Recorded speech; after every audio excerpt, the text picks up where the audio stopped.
Et à toutes, j'espère que vous portez bien, moi ça va par la grâce de Dieu. Il était une fois un homme très riche avec 2 fils. Un jour, le fils cadet se lève et va voir son père. Il dit: Papa, j'ai besoin de mon héritage maintenant. Le père était attristé, mais il décida d'obéir à ce que son fils lui avait demandé. Donc il a remis à son fils cadet l'héritage. Mais pour éviter le compromis, il a aussi décidé de donner au fils aîné son héritage. Le fils cadet, après avoir reçu une grande somme d'argent, il décida de quitter la maison familiale pour aller dans un pays lointain. Sauf qu'avec cet argent, il a commencé à vivre dans la débauche, il a commencé à faire des mauvaises choses avec cet argent. Jusqu'à ce qu'après 2 ou 3 ans, il n'avait plus rien à manger. Il a cherché du travail, il a trouvé un travail, mais après aussi ce travail, il a perdu.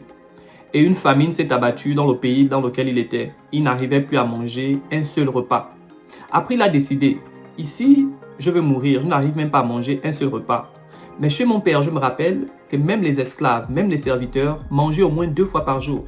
Donc je vais retourner chez mon père, je vais dire à mon père: reçois-moi en tant que l'un de tes serviteurs, au moins j'aurai de quoi manger chaque jour.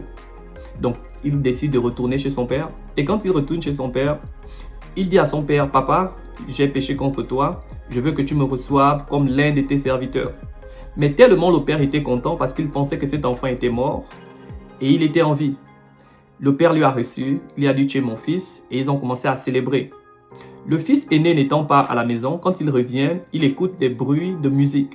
Il appelle l'un des serviteurs pour demander: est-ce qu'il y a une fête ici que je ne suis pas au courant? On lui explique que son petit frère qui était parti depuis plus de 2-3 ans est revenu et le père est content et il a célébré. Il ne voulut pas rentrer pour aller fêter avec eux parce qu'il ne comprenait pas pourquoi le père peut recevoir le fils cadet avec des chants et de la musique, sachant que c'est cet enfant-là qui a pris son héritage et il est parti dépenser ça dans la débauche. Le père sorti, il est venu expliquer au fils cadet, au fils aîné, autant pour moi, que ton frère était perdu, on l'a retrouvé, on pensait qu'il était mort, mais il est en vie. Et donc on doit célébrer pour cette raison. Tout de suite, tu l'as compris, on est dans Luc 15, on parle de l'histoire du fils prodigue. Aujourd'hui, j'ai envie de prier pour un fils prodigue. Si tu as abandonné les voies de Dieu, si ta consécration que tu avais au début n'est plus la même, je t'appelle à revenir au nom de Jésus-Christ.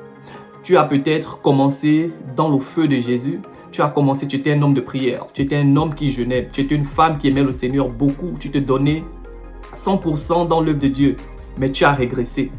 Peut-être que tu as péché et tu ne crois pas que le Seigneur peut te pardonner. Aujourd'hui, cette vidéo est pour toi. Demande Dieu pardon et reviens dans la maison. Au nom de Jésus-Christ, il t'a pardonné. Mais la deuxième personne pour laquelle je vais prier, c'est le fils aîné. Le fils aîné, c'est quelqu'un qui est resté fidèle à Jésus, qui a continué à prier, mais il ne voit pas l'exaucement de ses prières.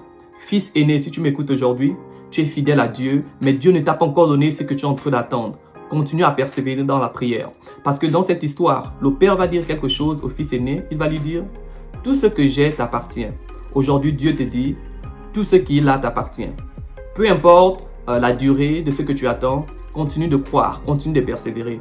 Car la fin d'une chose vaut mieux que son commencement, nous dit la parole de Dieu dans Ecclésiaste chapitre 7 au verset 8.